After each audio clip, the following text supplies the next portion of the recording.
Bom, essa questão aí do determinismo, o que eu acho que acontece é o seguinte: quando você não quer entrar num determinado diálogo, e eu acho que isso é inclusive não estou falando de você não, estou falando dessas críticas ao McLuhan, né? Que também acontece quando você fala em Malthus.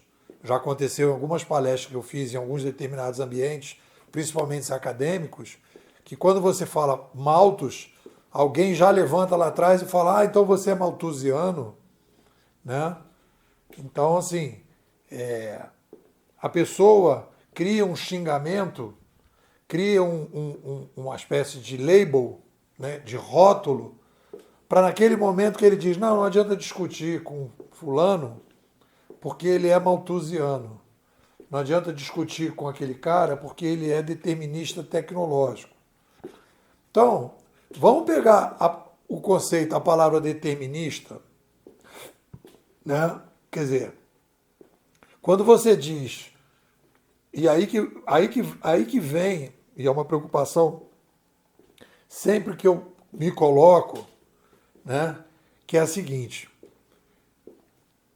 quando eu escrevo, eu sempre coloco, abre a possibilidade.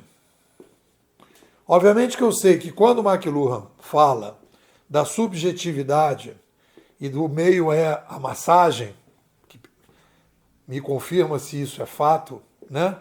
O meio é a massagem, depois virou o meio é a mensagem, né? O que ele estava falando? Existe uma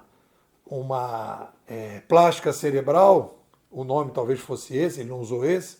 Existe uma plástica cerebral que ela se adequa, né, à roupa midiática que a gente está usando.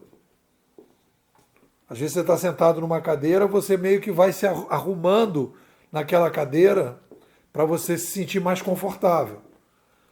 Às vezes você está com uma calça, você levanta mais ou abaixa um pouco para se sentir mais confortável. Então você meio que faz um ajuste.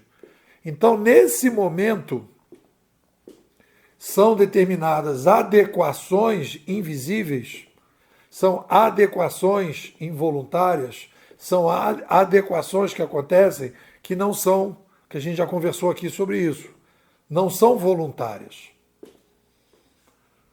Então né? Então são determinações que acontecem involuntárias, independente se você quer ou não.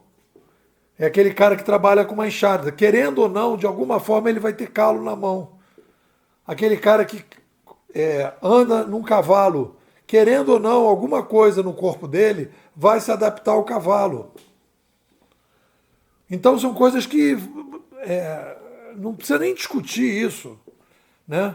Não é que é determinado, é uma relação que se estabelece e que há algumas coisas que você não percebe.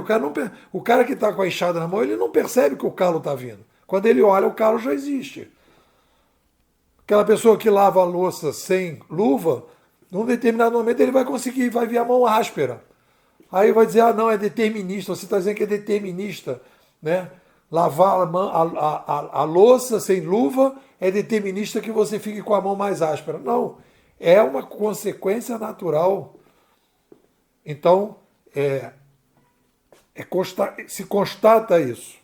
O que eu acho que as pessoas colocam, e que eu acho que é uma interpretação equivocada dessa relação das tecnologias, e eu tenho uma preocupação muito grande quando eu escrevo, porque às vezes eu tendo a falar coisas, né, em que a gente coloca, às vezes se coloca, né, que a revolução de mídia provoca.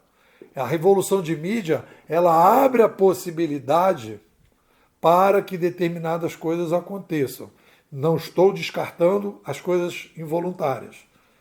Por exemplo, as manifestações de 2013, tem muita coisa ali que já era coisas involuntárias, já da mudança, né, de maneira de se relacionar com a informação que foi influenciada ali.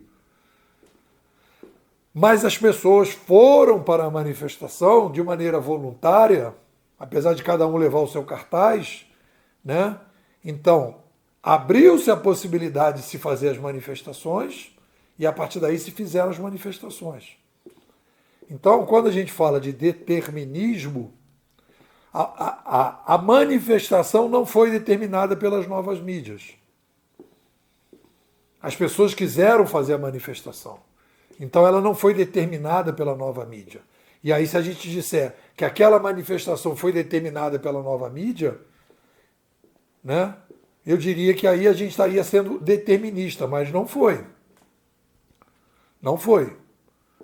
Né? Ela favoreceu, ela abriu a possibilidade. Agora, cada jovem levando o seu próprio cartaz, não aceitando o carro de som, isto já é uma influência, né, tecnocultural dessa nova forma de receber informação.